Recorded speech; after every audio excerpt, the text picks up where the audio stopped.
Welcome to another Jedi Business video. My name is Chris B, and I'm here to take a look at the Hasbro Pulse Fan Fest reveals from this morning, from the Vintage Collection, and from the Black Series line as well. You know, originally I wasn't going to put my face on camera. I'm usually behind the camera. I record the podcast and all that, but you know, Hasbro, they asked if I wanted to be part of that Fan Fest celebration, along with a bunch of other fan sites, and show the reactions to some of the reveals, and I said, sure, why not? So I got it all set up, and now it's already set up. Might as well just start recording these videos with my face on it as well. So, maybe you guys can let me know if the setup works for you, if the lighting works or not, because I feel like the light shines really brightly in my face. And, you know, it looks like my face is like lit up. But if I tilt the light too much or dim it, the picture starts getting grainy. So anyways, let me know in the comments, please, if the setup works for you guys. And if so, then I'll just keep doing what I'm doing right now. So anyways, let's take a look at all the Black Series and Vintage Collection reveals. Hasbro sent along the press release. So I got all the press images here and pricing info and exclusivity and all that. So let's take a look. Alright, so the figures I want to take a look at first are the Gaming Grades Vintage Collection 3 3/4 inch figures. The Vintage Collection now finally has a Gaming Grades line, and I love that because I've been really enjoying what they've been doing in the 6-inch Black Series line, and so now we have these 4 figures in the Vintage Collection. So they've shown the Scout Trooper from Jedi Fallen Order, the Electrostaff Purge Trooper, also from Jedi Fallen Order. They've shown us the Battlefront 2 Heavy Battle Droid and the Shadow Stormtrooper from the Force Unleashed. Interesting to me is that these are not exclusive to GameStop, but there is one exclusive figure though, and that is the Electrostaff Purge Trooper. That is only available through Entertainment Earth. Now, Dorkside Toys is selling that figure as well, but they are buying their figures from Entertainment Earth. They slap another $1 on top of it to make a little bit of a profit, and they're selling it to you, but that is an exclusive figure to Entertainment Earth. And, hey, I would say support the original source. I think for them to have an exclusive figure again in 3 3/4 inch is totally awesome. You know, if you've been collecting 3 3/4 inch for a while, you know that Entertainment Earth exclusives, once they are sold out, they go for a lot of money on the secondary market, especially those Republic Troopers from back in the day and the Mandalorian multi-pack that they had at some point.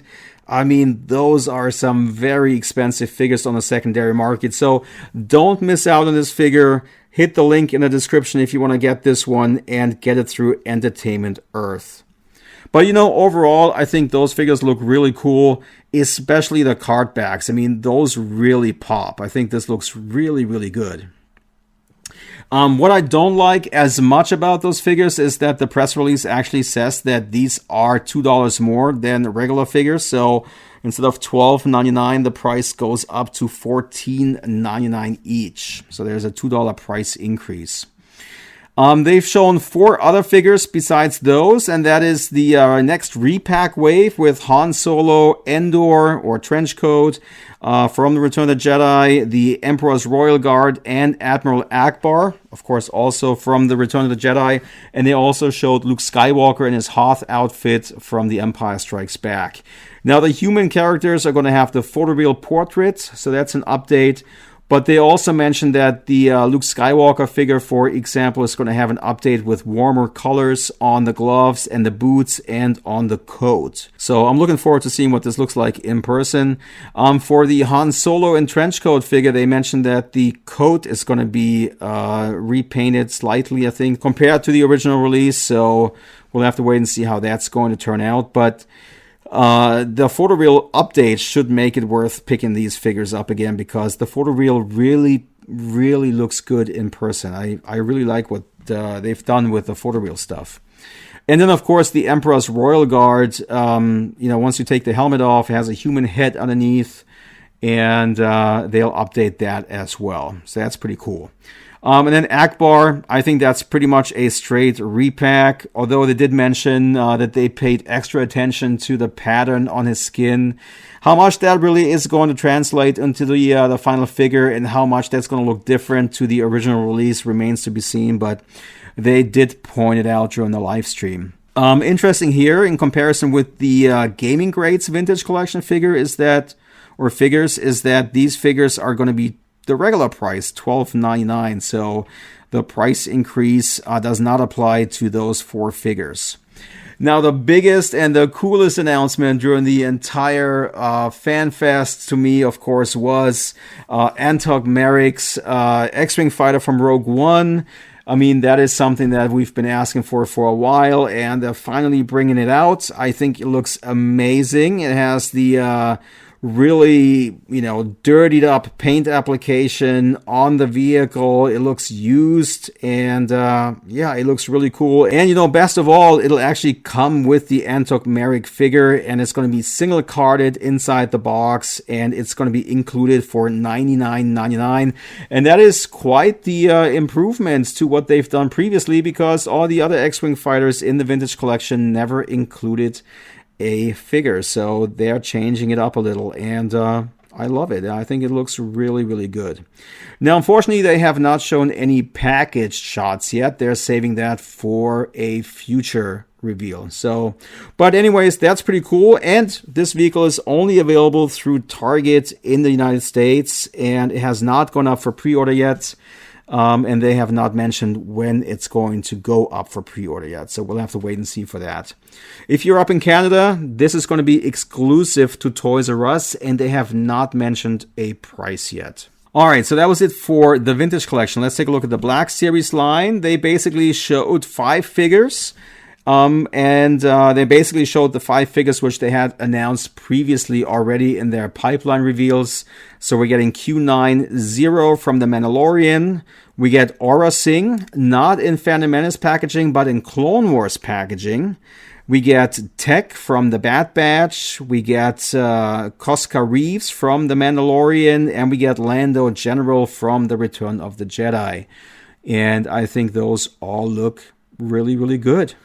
All right, so if I have to sum it up, I would say that the Vintage Collection was really good. I love that the Gaming Grades is a thing now in TVC. I mean, it looked really good in the Black Series line, and I really enjoyed what they've done there. I mean, they've done Darth Revan, they've done Jedi Revan, I know that people in the 3 3/4 inch community would go crazy if they were to release those figures in 3 3/4 inch. So Gaming Grades might be the door that opens that for us. And I love that the Gaming Grades is now a thing in TVC. And you know what? Those card backs, I mean, those really, really popped. I mean, those look really, really cool.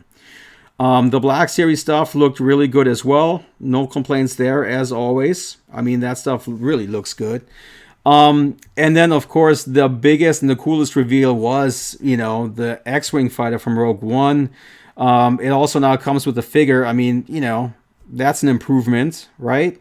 And, we've all been wondering, when are they going to do that, right? I mean, the movie came out, in 2016? And we all been, wondering, why are they not taking an X-Wing fight and just repaint it and put it back out? But it looks like they finally come to their senses, so to speak, and they're giving us the Rogue One X-Wing fighter, and I'm pretty happy about that. And, and they also hinted at more Rogue One figures throughout the year, right? So, 5th anniversary of Rogue One, and they're putting out the X-Wing fighter. Cool. I like it. All right. I think that's it for this episode of JBT. I guess I call it JBT, Jedi Business Talk. And let me know in the comments, please, if you like the setup, if my face is too bright, maybe I need to move the camera closer or further away. Just let me know. And I'll read you guys' comments, and I'll take it into consideration. And subscribe to the channel, please. And I'll catch you on the next one.